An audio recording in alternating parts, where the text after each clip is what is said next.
پمون ګران زمون رسول ډیر قدر دان زمون رسول په نبیانو کې سردار لري لوی شان زمون رسول په نبیانو کې سردار لري لوی شان زمون رسول.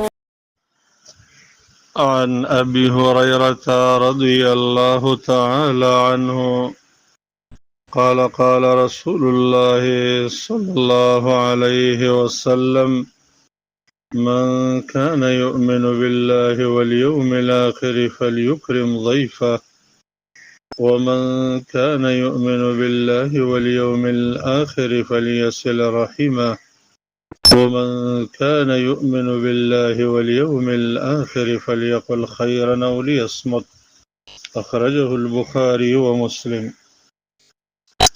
ابو هريره رضی الله تعالی عنہ فرمائی کہ رسول الله صلی الله علیه وسلم فرمایلی دی څوک چې په الله او آخرت باندې ایمان لري نو هغه د خپل مېلمه عزت وکړي او څوک چې په الله او آخرت باندې ایمان لري هغه د رشتہ دارانو سره رشتہ داری قائم وساتي.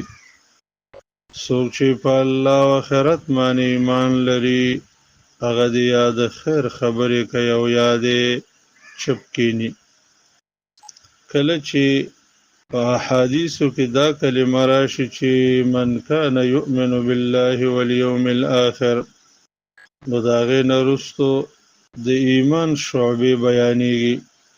نو حدیث په دې خبره دلیل دی چې دا درې کارونه دا د ایمان شعبې دي، د ایمان څانګې دي. یو د رشتہ دارانو سره رشتہ داری قائم ساتل، دویم د مېلمه عزت کول او دریم د خیر خبرې کول یا چپ کېناستل.